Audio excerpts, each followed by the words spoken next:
रामायण।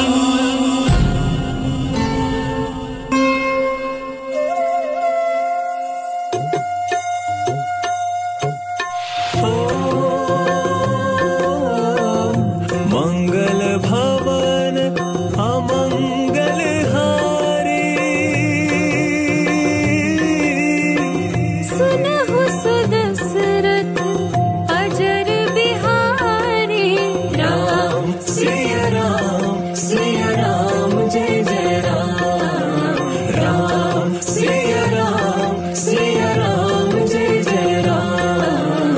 राम सिया राम जय जय राम। राम सिया राम जय जय राम।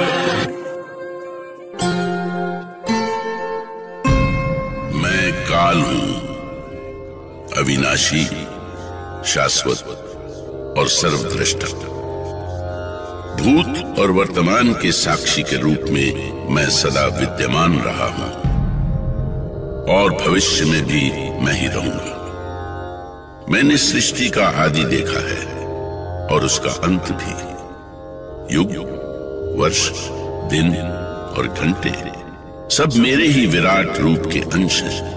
और उसी अंश से एक कथा जो मैं आपको सुनाने जा रहा हूं, उसका नाम है रामायण। रामायण। रामायण एक ऐसी कथा जिसको सुनने भर से ही जन जन के दुख मिट जाते हैं, पाप कट जाते हैं। जिस कथा के नायक हैं प्रभु श्री राम। कमल जैसे नयनों वाले श्री राम पाप का नाश करने वाले हैं, शरणागत का दुख हरने वाले हैं। कैसी अद्भुत लीला है उनकी। राम की जो लीला मैंने देखी है वो राम के जन्म से भी बहुत पहले आरंभ हो चुकी थी। मैंने देखी है ब्रह्मा के पुत्र महर्षि पुलत्स्य की चमत्कारिक लीला और उनका योग बल। मैंने देखा है पुलत्स्य के पुत्र विशर्वा का तपोबल और साक्षी रहा हूं उनके पुत्र लंकापति रावण के उदय और अस्त का।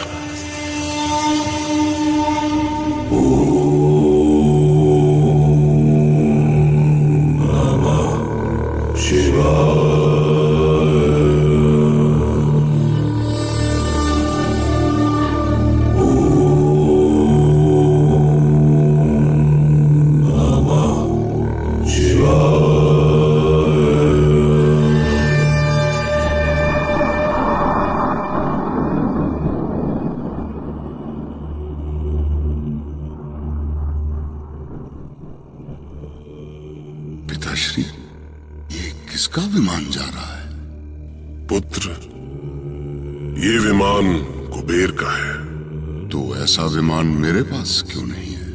कुबेर अलकापुरी के सम्राट है पुत्र, इसलिए उसके पास विमान है।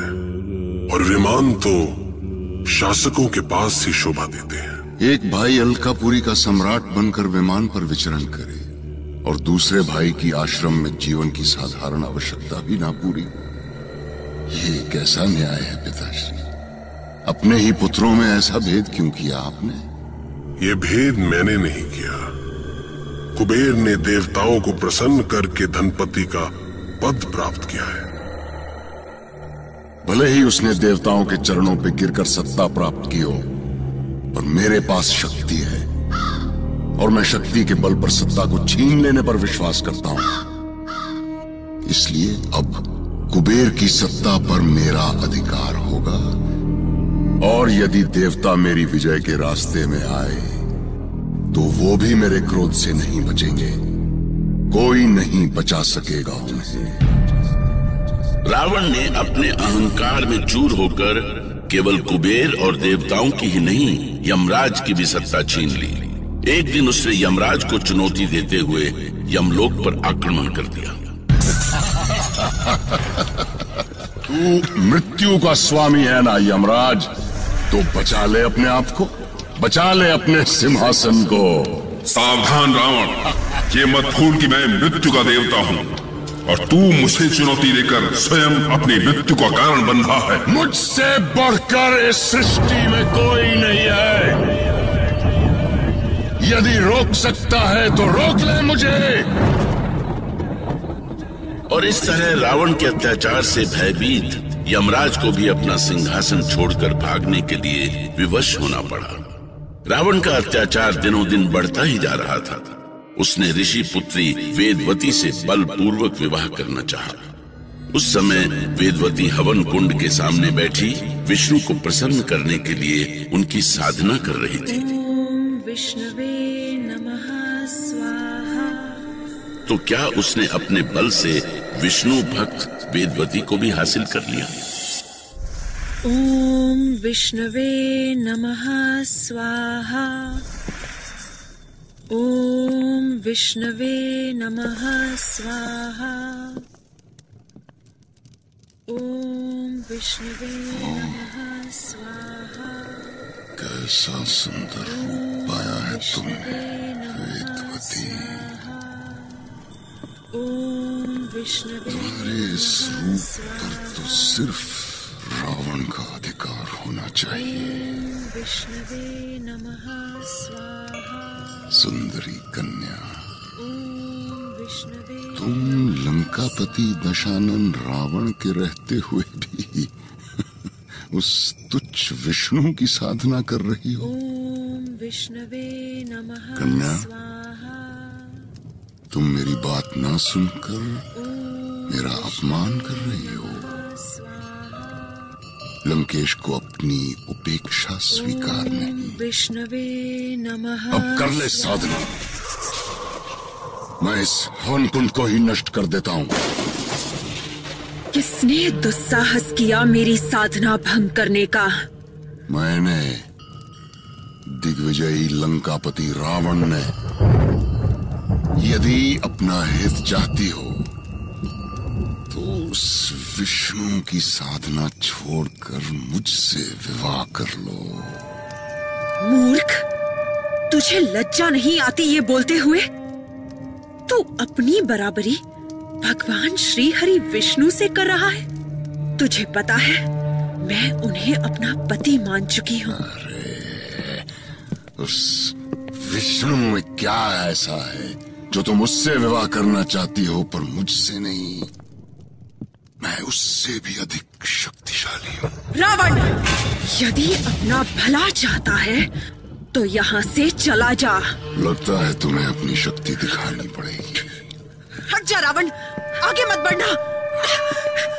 चला जा, छोड़ दे मुझे। दुष्ट रावण, मेरे साथ बल प्रयोग करके विवाह करने की तेरी इच्छा कभी पूरी नहीं होगी। इसलिए मैं अग्नि में जलकर अपना जीवन समाप्त कर रही हूँ। पर यदि मेरे तप में बल है तो मैं त्रेता युग में सीता के रूप में जन्म लूंगी और तेरे विनाश का कारण बनूंगी। तेरे विनाश का कारण बनूंगी।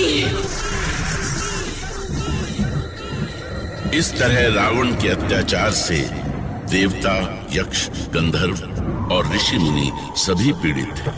हर ओर त्राही त्राही मची हुई थी।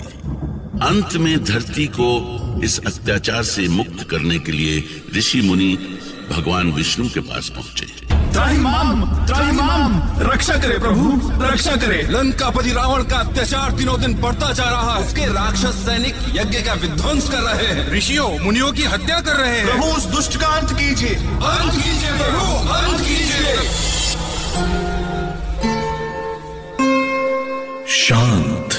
शांत हो जाएं आप सब। अब दशानन रावण का अधर्म और अत्याचार चरम सीमा पर पहुंच गया है। आप लोग निश्चिंत होकर जाएं। अब रावण का अंत निकट ही है। तथास्तु। अपने रथ के तले तीनों लोगों को रौंद कर भी रावण की युद्ध की भूख कम ही नहीं होती थी। उसने अयोध्या पर भी आक्रमण किया और अपनी अमरता के अभिमान में चूर होकर महाप्रतापी राजा अनरण्य का वध कर दिया। नहीं अनरण्य नहीं, तुझे दशानन के खड़ग की प्यास तो बुझानी ही होगी। हे अत्याचारी रावण, मैं सूर्यवंशी अयोध्यापति अनरण्य तुझे श्राप देता हूं कि तूने मेरा जो रक्त बहाया है वही रक्त तेरी मृत्यु का कारण बनेगा। मेरे ही कुल में पैदा हुआ एक रघुवंशी तेरे राक्षस वंश का सदा सदा के लिए नाश कर देगा। अनरण्य ने मरने से पहले रावण को श्राप दिया और यही श्राप रावण के अंत का कारण बना। रावण अजेय था। मृत्यु के देवता यमराज को पराजित करके वो अमर हो चुका था और अब उसका अंत बस तभी हो सकता था जब धरती पर स्वयं ईश्वर जन्म ले। रामा